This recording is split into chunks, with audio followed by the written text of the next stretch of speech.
Hello, podcast listeners. Are you afraid of radon? What do you think about turtles? Have you ever had a fish? We're going to cover a lot of ground on today's episode of JJ Meets World, and if you're a previous lover of mine, you might be referenced. And by the way, if you'd like to help support our podcast, visit jjmeetsworld.com where you can donate to our Patreon, pick up some killer swag at our merch shop, or click the link to Apple Podcast and give us a 5-star review. 1, 2, 3, 4. J.J. Gordon, sort of like that Indiana Jones, in that he's always sniffing out his next adventure. Yes, he is. He's always interviewing guests so he can have them on his show and they can talk about pop culture, arts, and leisure. J.J. has his flag unfurled and he likes his french fries curled, and he's fun and then he twirled as he goes to meet the world. He will march into the rain even if his ankle sprained. Take a peek inside his brain. This podcast is called J.J. Meets World.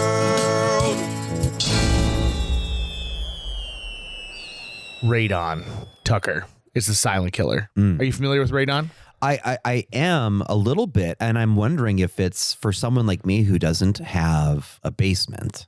Is that even something I should be super concerned about for a slab on grade home? Okay, I actually have answers for you on that. So let's start first with my experience with radon. Have I talked about this on the podcast, or we've talked about it previously? Briefly? Yeah, we've talked a lot about the trials and travails of home ownership. Yeah, I hardly ever suggest a company, and I certainly feel like people should know that this is not a paid for advertisement. This is literally me saying, like, I had a great experience with this company, but a few years ago I had a radon test done.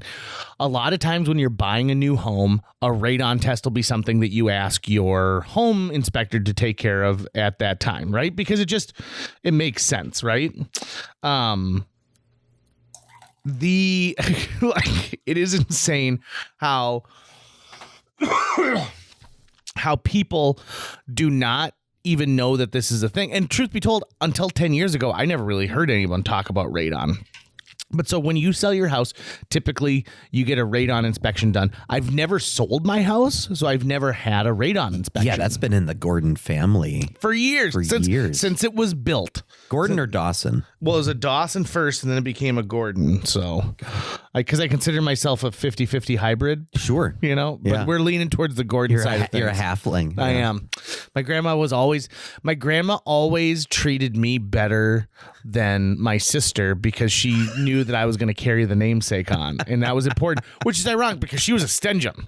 Like, she was only a Gordon, like, once she got You're related to the Stenjums? I mean, it's such a common Norwegian-ish name that, like, I think like you're not going to be in the emails, basically. No. Wayne wasn't sending me anything personally, so that, which is good, right? So we have this house. We decided we're gonna have a radon test done, and we had Nordic inspections gone. Lars, the gentleman who owns Nordic, is awesome, and so he's from Norway, and he's actually trying to change some things, like in Fargo, in the city, for the city of Fargo, and as far as when it comes to building codes, because he said, listen, Norway is very similar to Fargo as far as like where we are in our winters and things like that. That makes sense. And Fargo is not doing enough to require building codes that will make things that last longer and are more efficient for things like heating and cooling and stuff. And so he's spoken in front of the city commission a few times. It's great. So Lars said, listen, radon's very prevalent here. It's because our clay soil traps that radon and then pushes it into the foundation of homes. And so he does a bunch of stuff on the radio. And so one day I said, hey, listen, I need to schedule you to come in and do a test. He goes, great. So they came in and did a test, and they did a test. I want to say it was like late October. Now, the best time to test last year. This is 2 years ago. 2 years ago. The best time to test for radon would be during the middle of the winter when your house is completely like shut up, right? You're not opening windows. You're opening and closing doors as quick as you can. Mm-hmm. You're trying to keep that heat inside your house. And essentially everything in your house is kind of like Tupperware at that point, right? Because that way you can see exactly how much radon is coming through without escaping through, open windows and stuff like that. So they said, listen, for the weekend we're testing, please don't open the windows. Don't go in and out. Try not to even like disturb the area around where the tester is. So leave all the doors and windows open. So they put a tester in like 3 different spots. And we came back at 3.4 picoliters. Interesting fact about my house. It does not have a sump pit. I've got a full basement with a crawl space, no sump pit. Why? I don't know. But we've never had water in the basement. Never. Never. I don't have any wood to knock on, but let's just imagine I'm knocking on Knock your own wood. There you go. It's a bumper sticker. You could make that. It's got a lumberjack at one end, right? So we get them in and they said, okay, you're testing positive for 3.7 picoliters. And like a picoliter is essentially like parts per million, blah, blah, blah, blah, blah, however that works. So they said, listen, 4 is when we suggest you add a mitigation system. So it's kind of up to you, what you want to do here. And so we decide, we want to get a mitigation system. Now, when I was in 5th grade, I moved down to the downstairs bedroom in my house, and I was there through my senior year of high school. We've got a full living room. We've got a treadmill downstairs, a rowing machine. So we're actually, breathing heavy as we're doing workouts. So to me, it's like, why would you not want to take care of your health and well-being. Mm-hmm. So we contacted this company. Now, this is the one I told you this is not a paid-for advertisement, okay? So hold on, I gotta find it here. Oh boy, I lost it. 1 second. Hold on. His name is Rick Westby with Midwest Radon. And Rick Westby's phone number is 701-866-7572. So Rick came over and he goes, listen, I'll do a test first for you. So he did like a test that did like a quick thing. And he goes, yeah, this is a good thing. He goes, it's a great thing that you did this test already for the whole weekend. For our house, what he will have to do is he drilled 3 holes across our crawl space and then put a PVC pipe. And then it looks like just a duct system. So all 3 of those PVC pipes are hooked together. There's a fan that shoots it straight up. It goes up through our garage and then it gets pushed out out of our roof. Because the thing is you can't have it just vent right outside because then you're venting it out and it just comes right back in, okay. right? So a lot of these systems you're going to see go up the side of a house and then over, like much higher than even like your HVAC system. And clearly you shouldn't be pushing it out where your HVAC system is pulling in fresh air, right? Sure, so right. This is far away from anything else that pulls fresh air into our house. And so, full disclosure, it cost us $2,500 and I feel so much better now. Like there's a big PVC pipe that goes up the side of the wall in our garage and I can hear the fan like working. And you're like, that's old trusty right there. Right. And I'm just like, you know what? I feel so much better. Now, radon is odorless. You obviously can't see it. It's a gas. And so it's weird, but I'm like, I feel better now that I know that we're there. And so Rick came back and Rick did a full week-long test on it again. He goes, you went from 3.7 down to like 0.2. Nice. And he goes, so like this is phenomenal. Like that change is great. And then that we had it done in mid-March. So it was still a time when we weren't opening up the windows and stuff like that. So I feel like we got a good sense. And then during the summer, like we could probably get that down to like 0.1, maybe 0. Sure. 0.00001. Sure. And so it has been such a relief to have this one thing done in our house. Now, back to your question, slab on grade, right? So odds are you do not have radon because radon is an underground gas. You don't have a sump pit because there's nothing coming up. So you probably are in a place where you do not have radon, or if you do, it's in such a slight amount. Right. Because floor drains, no Right. floor drains, right? No. Like, I mean, you're good to go. I mean, really the only place I could think would just be, where the plumbing is going down into the outtake system that takes it out to the main artery or whatever. And that's such a small. That's so small. So that would be the only vector of quote unquote attack. And that's kind of what I figured. But I'm glad to know this about radon because, I mean, growing up, I spent a lot of time in our basement. Yeah, you did with the hot pipe. The hot pipe in our basement. I love a nice basement, I love using a basement for, hobby activities that you wouldn't want to put anywhere else.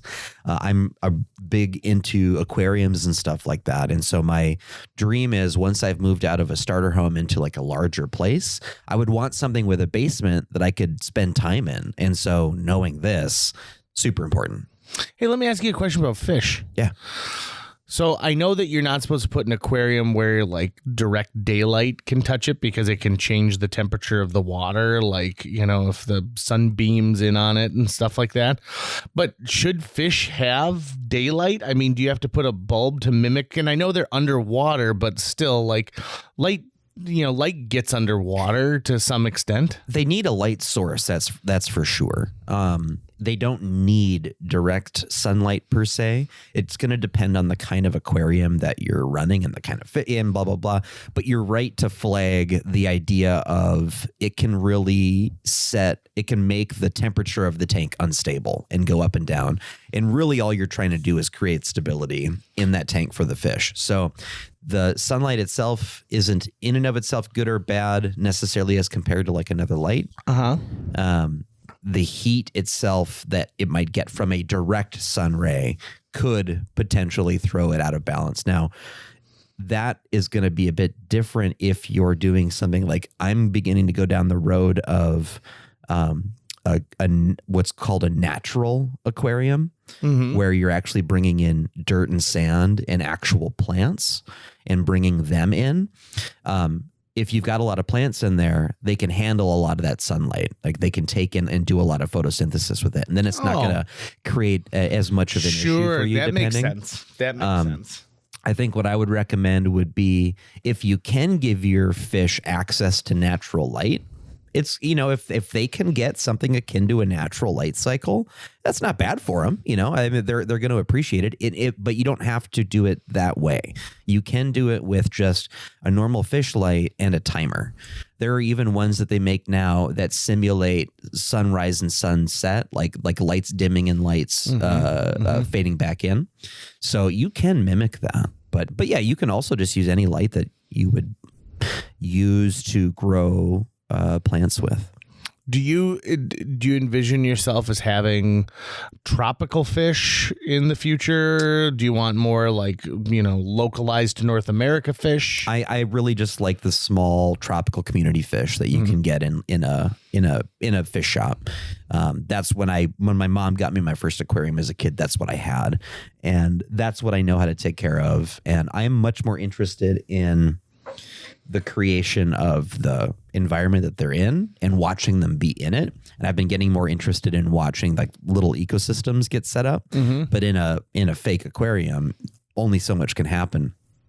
And what I've been learning through as I've been doing research on this sort of ever growing section of the hobby where people are doing natural aquariums versus what we've all been doing is that the goal there is to create, to recreate the natural ecosystem of plants and fish and soil that happens in nature, in ponds and streams and lakes, because then you're actually doing very, very minimal intervention with the tank at all. Right. You're letting a natural ecosystem take care of. Right. You're maybe doing a water change if you absolutely need to. You're adding water to it as water evaporates off, but the substrate is the natural filter. And if you can get that cycle going, has its own challenges. But once you do that, that's the idea then is that, okay, you're letting it sit and you're maybe feeding the fish once a month,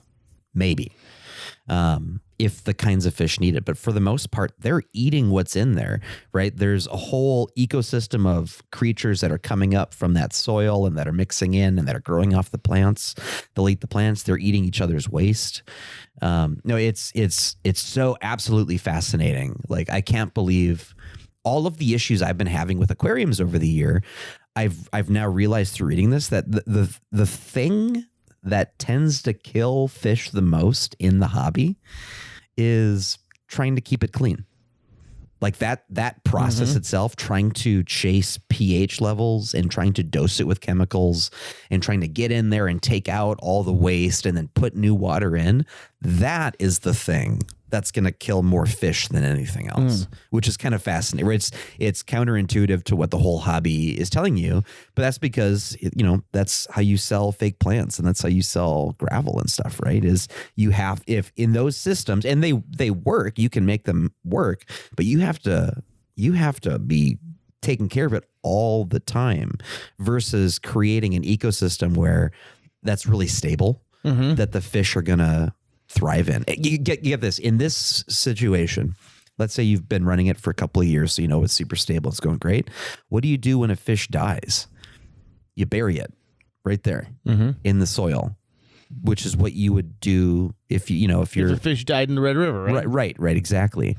When you start these systems, what you do is you go out and you actually go to a river or a pond and you scoop up a big jar of leaves that have been sitting in that water for a while. Leaves are the basis of all fish food and freshwater supplies.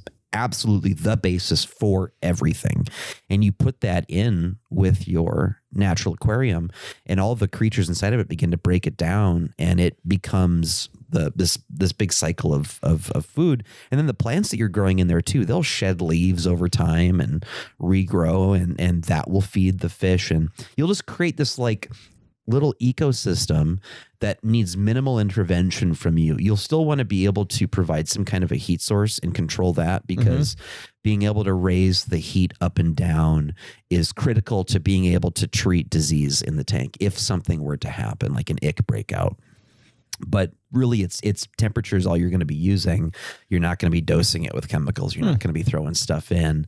And the ultimate goal will be creating a stable environment for the fish versus having to chase a certain pH number or, shoot, my levels are off by, if you have ammonia in the tank, the plants are going to take care of it immediately. Like the plants are just going to suck in that ammonia. They love that stuff. So you can create exactly what's happening in the wild in an aquarium, and then you get to just sit and appreciate it as a natural thing, and it takes away 98% of the labor that you're putting into it throughout the year once you've got it established. So anyways, I have been, if anyone's interested in this topic, the YouTube channel you need to follow is called Father Fish. JJ, I am in love with Father Fish. Father Fish. This dude rules, okay? I think you would get a big kick out of Father Fish. I don't know his real name, but he's an old guy, mid-80s. He's been doing aquariums for 70 years.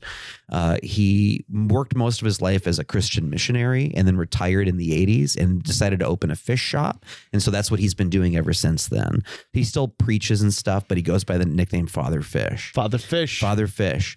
And he is the sort of leading proponent for this sort of natural, what's called a deep substrate system for an aquarium. And he's been doing this for years, and he's got a lot of information to back it up. And there's a community in the hobby that's been growing up around it. So I've only recently discovered this, and like Father Fish has been the only YouTube consumption I've been doing for the past 3 days because I'm just fascinated by all of these things that it feels like, oh, wow, okay, that's why that happens. Oh, that massive die-off that happened when XYZ, that's what happened, right?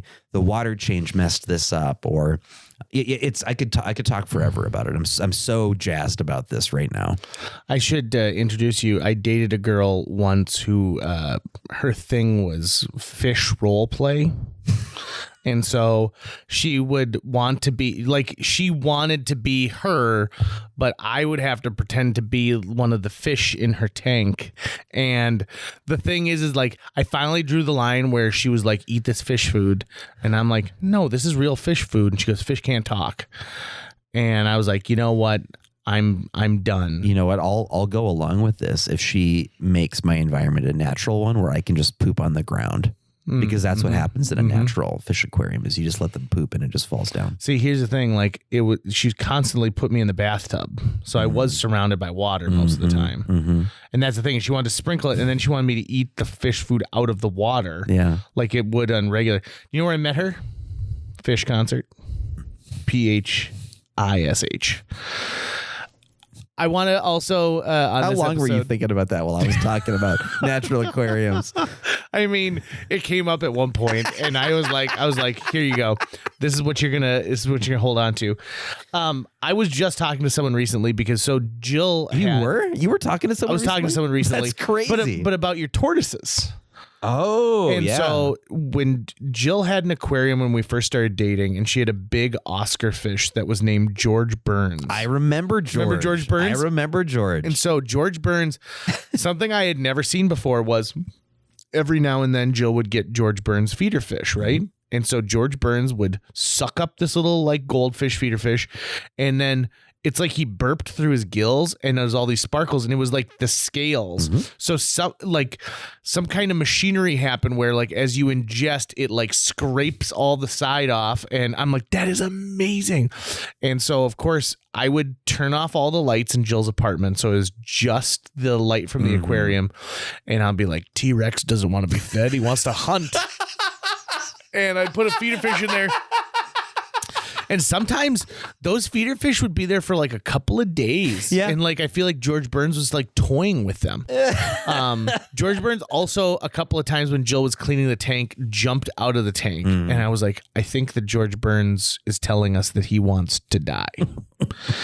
And I remember when the fish finally did die, it was very sad.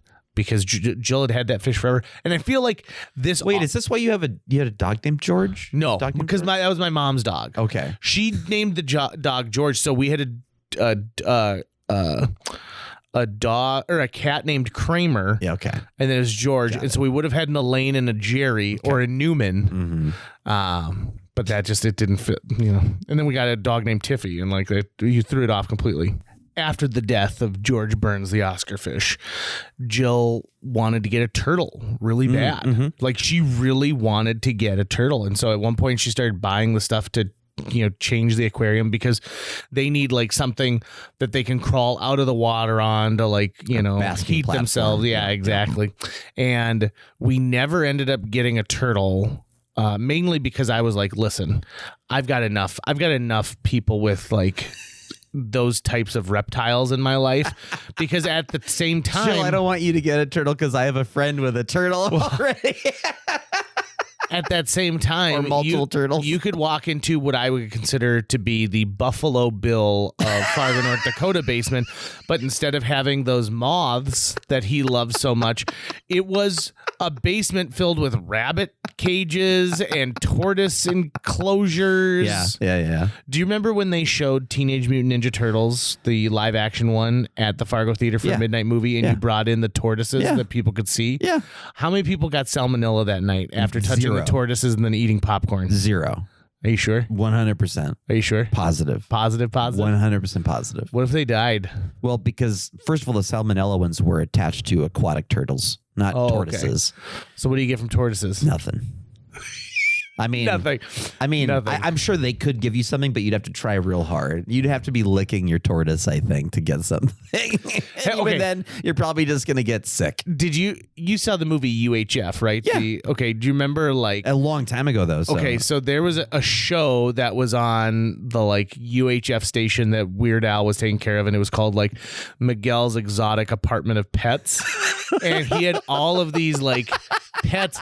And he goes, and this guy goes, did you know one of nature's like greatest tricks is that turtles are human suction cups? And he licks the bottom of this turtle and throws it, and it sticks to like the ceiling. And then he goes, and then he's got something. He's like, and poodles, like just like cats, always land on their feet. And so he throws a poodle out of the window, and then you hear, and he goes like, let's try another poodle.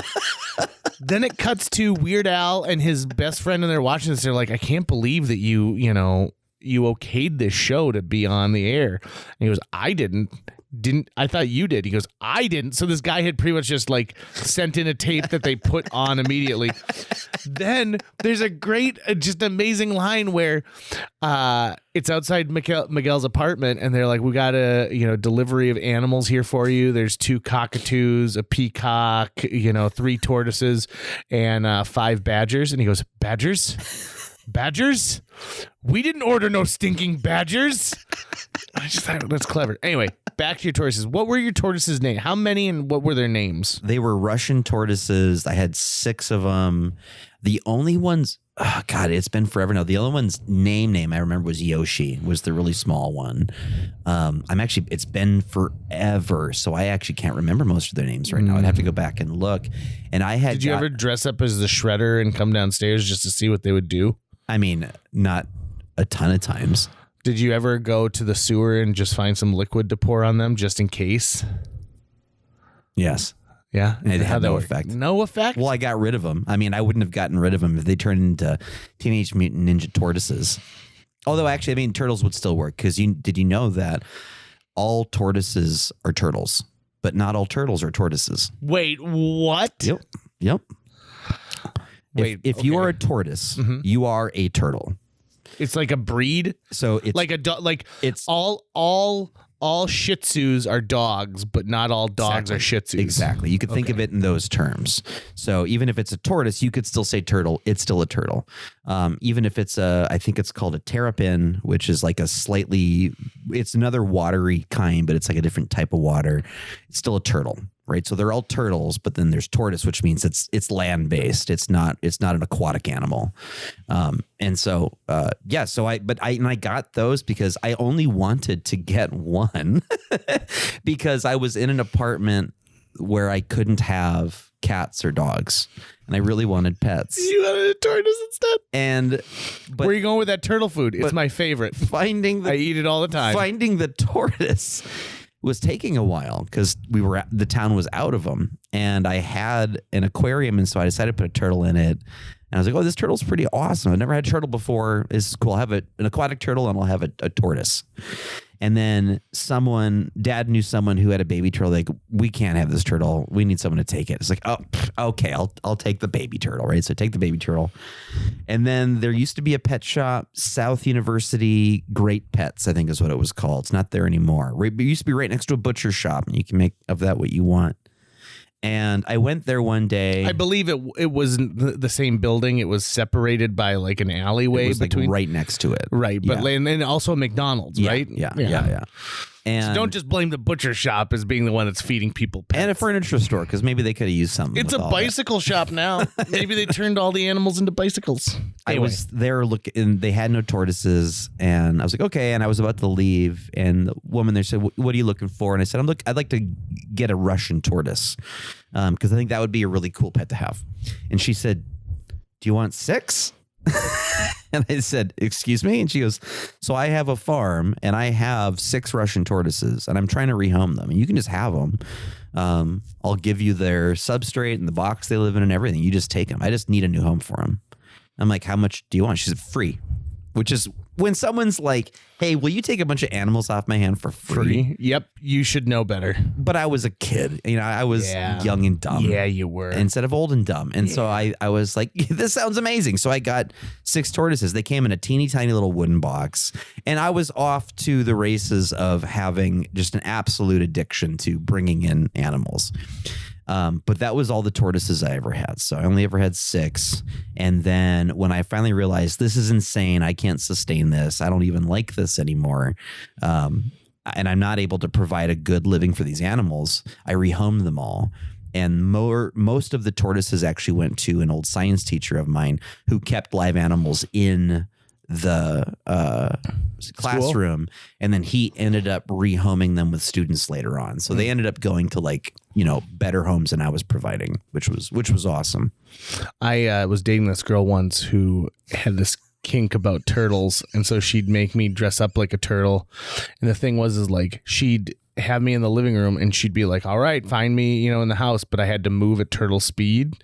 And if I move faster than that, she said, I'm ruining the thing. Now, I finally broke up with her because we were driving around like in some bad areas of town, and she was wearing this yellow jumpsuit. And so what she wanted was she got out and she was like, look, that person's committing a crime. They're breaking into that house. And she wanted me to stop them with my ninja powers. And she was going to videotape it for the local news. And I said, hey, listen, I gotta tap out. This is too weird. I might get hurt in this situation. And then I guess she ended up moving out to her old family farm where there's no running water. So that's weird. It did always bother me on some level that they would make some level of sexual lust from the turtles towards April. It was awful. Why? It was awful. Why? It's like in Howard the Duck when there's like the scene where he makes a pass and then she makes a pass at him, and I'm like, he's a duck. So the day I get the fucking tortoises from this lady, I'm like, this is awesome. I got tortoises, and they're in my bedroom. That night, I wake up to. Oh. And I'm like, what the fuck is that? I turn the lights on, and that's the sound of tortoise sex, or at least the attempt of it from the males, which is quite violent, actually. Are the males making the noise or the females? The males are making the noise. It is not a good experience for the females at all. Yeah. I learned a lot about tortoises. Because that's funny, because it was the flip for me. What... I can't believe people still listen to this podcast. Okay, so the only other turtle story I have is I lived with Jared Nillis in Chicago for a while. Yes, and Jared. I didn't even know this. I'd been friends with him for years before he's like, oh, I got to go home and feed my turtle. And I go, what? But he had found like a turtle while they were fishing when he was a little kid, right? Like a little painted, what is it called? Like a painted turtle, right? I think it was a box turtle. Was it that? That makes sense, right? Like a Minnesota box turtle. Yeah. And so he had Troyd, the turtle, for at this point, well over 10 years. And then Troyd moved with him to Minneapolis, and Troyd moved with him to Chicago. And he was always sort of the mascot at like when they would have parties and stuff like that. And for whatever reason, people were totally cool with like respecting the space of this turtle, even while they were having like a raging party. And I don't know where Troyd is today. After Jared had his accident in Chicago and was coming home, one of the things I had to help with was like, okay, what's going to happen to all of his stuff? What's going to happen to this? And I believe a friend of his said, well, I'll take Troyd and I'll take care of Troyd. Okay. So I hope that Troyd the turtle is still shout out to Troyd out there, because the turtles can live for a long time. Right? Oh, yeah. I mean, they could outlive you for sure if you take care of them right. Same with goldfish. When our lake place when I was little there was a snapping turtle that came on the beach and was kind of in these like little wooded area right by our cabin. And I mean, those snapping turtles can be massive. Yes. Right. They look like dinosaurs. Yep. And so my dad went to go and try and like essentially move it along because we were worried that it was going to lay eggs and essentially home itself in this protected area that was right near water. And so he went over, and my sister had like a little play gardening wheelbarrow, and so it was plastic and bright pink, right? And like the thing is maybe like 25 inches tall total. And so he's using that to try and flip this thing, and it is like the thing about a snapping turtle is its neck comes out so far, and when it snaps, and so it snapped the end of this thing and like bit through the plastic. And so my dad like went and got like this big long pipe that we use like to get the boat lift in place, and he used that to push it, and it went into the water. And it was so heavy that even when it went into the water and sank to the bottom, its tail left a kind of like a little imprint in the sand as it swam away. And so I thought about this a lot as a kid after I saw that. I was like, after you watch Godzilla basically swim back into the lake that you guys are hanging out in all pretty the time. much. I thought about this because I became of an age where all of a sudden it was like, hey, we should go skinny dipping. And I was like, no, because there's a snapping turtle in that lake. And why would I ever want to present something for them to snap off? Nope. And I also said, like, and if that snapping turtle isn't around, there certainly could be beavers. Yeah. Even with all my clothing, I'm not going in a lake.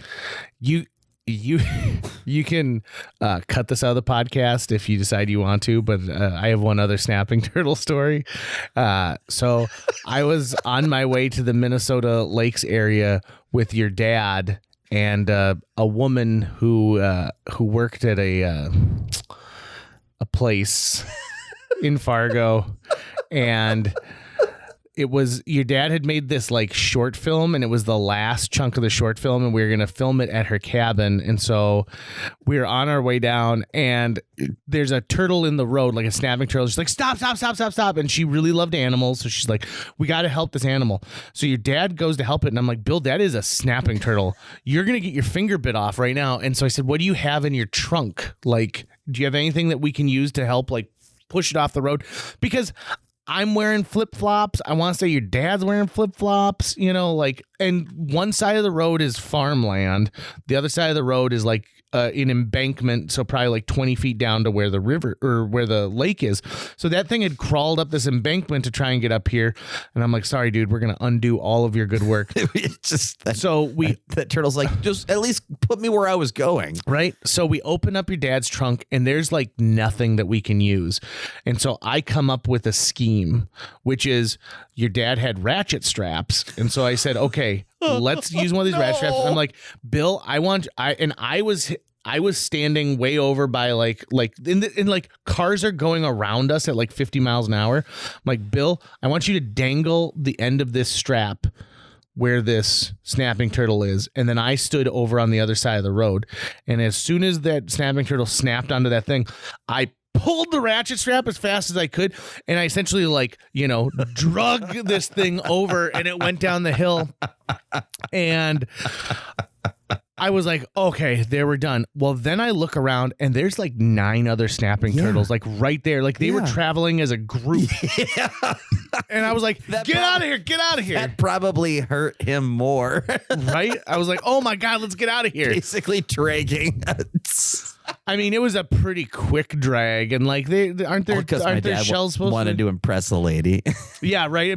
And I'm like, would you have ever stopped if this woman hadn't been like, stop? Had it been an alligator, would she have been like, oh, hey, let's help it out? Right. No, that was an alligator. It's just a really slow one. Right. Let me be blatantly honest. This is the problem we have with trying to have human beings exist in the 21st century as well as wildlife. There will always be a road. And let me tell you something. If the roles were reversed and turtles had evolved and made cars, they wouldn't stop for us. They'd eat us. Bingo. Mm-hmm. And I'm glad that wasn't something that we asked for. And like, there really is nothing more tragic than seeing someone who had run over a turtle. Like a turtle with a cracked shell makes me so sad, which is one of the things I love. Like people who like found a turtle with a cracked shell who 3D print like a new shell for it. Like I think that's awesome. I've pulled over on the side of the road when it wasn't a hazard for me to do so and moved a turtle out of the road before. I think that's a sweet thing to do. There's nothing wrong with that in and of itself. But you wash your hands afterwards? Oh, of course. But just like I do, this was at the lakes, right? So just like anytime I'm fishing, I'm washing my hands very hard all the time, every single day. Because I do love turtles, but we anthropomorphize them because of the Ninja Turtles. Yeah. Turtles are not social creatures.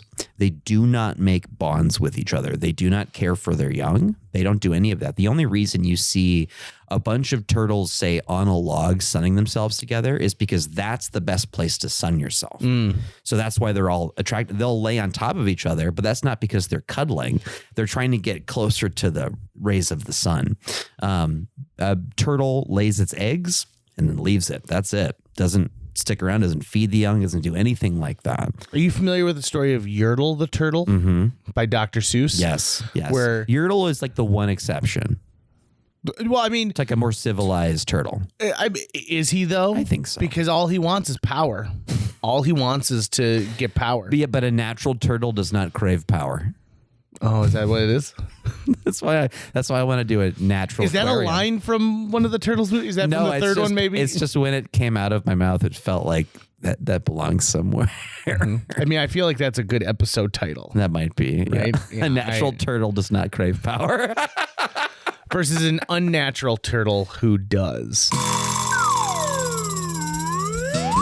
That's going to wrap it up for today's show. If you enjoyed this episode and would like to help us continue to produce new episodes each week, visit jjmeetsworld.com, where you can donate to our Patreon, pick up some swag at the merch shop, or follow our link to Apple Podcasts and leave us a 5-star review. You can also follow us on social media. We're on Facebook, Instagram, Twitter, YouTube, all the sites the cool kids are using these days. JJ Meets World is produced every week by Tucker Lucas. You can find out more about Tucker's work by visiting moonbasemaria.com. If you want to get in touch with your host with the most, check out linebenders.com, where you can find direct contact info for JJ or booking information. I think the worst turtle story of all is the tortoise and the hare, because he cheats. The tortoise cheats? He cheats. How does he cheat? If you ever read the original like Aesop's fable of the tortoise and the hare, it's not like a foot race. What it is the hare is running, but the turtle knows that his cousin, who looks just like him, is at the other end of the that's field. So he keeps hopping up. Eventually, the hare, like his shoes fill with blood because he's running so hard. He's a cheat.